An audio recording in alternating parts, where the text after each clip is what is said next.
Je suis affolé, je me sens perdu, le choc est brutal. On pensait à une figure, c'est terrible à supporter, assure Antoine Mel-Niagne, éducateur qui encadrait régulièrement le jeune Laurent Barthélémy Annie Guibaï, retrouvé mort à l'aéroport de Roissy.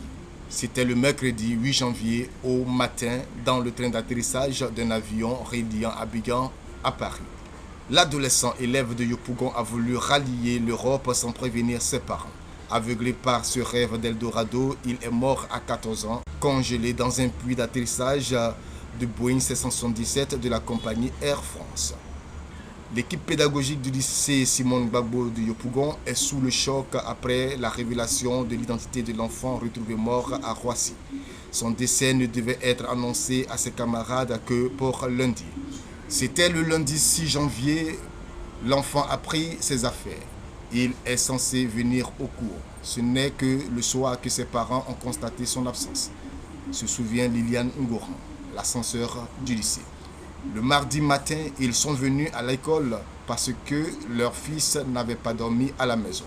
Nous avons constaté avec eux qu'ils n'étaient pas au cours et c'est ainsi qu'ils ont fait l'avis de disparition que nous avons affiché partout dans l'établissement et aux alentours, raconte-t-elle.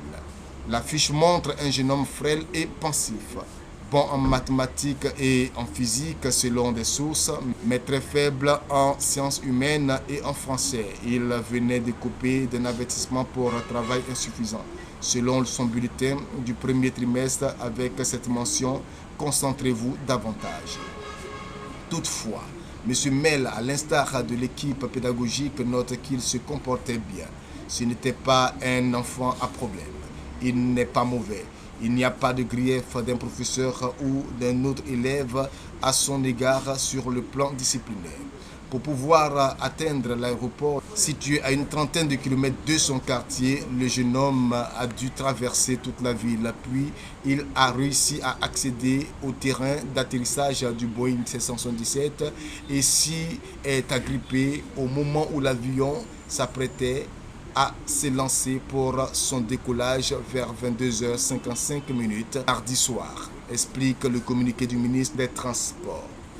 Le ministre Amadou Koné a précisé que sur la vidéo de surveillance, on aperçoit un individu vêtu d'un t-shirt pensant qu'il a eu accès à l'espace aéroportuaire en escaladant le mur. Ensuite, il s'est caché dans les espaces verts et s'est agrippé au train d'atterrissage de l'avion au moment du vol. Quand on a appris la mort d'un jeune homme à Paris, on n'imaginait pas que c'était lui, témoigne encore M. Mel.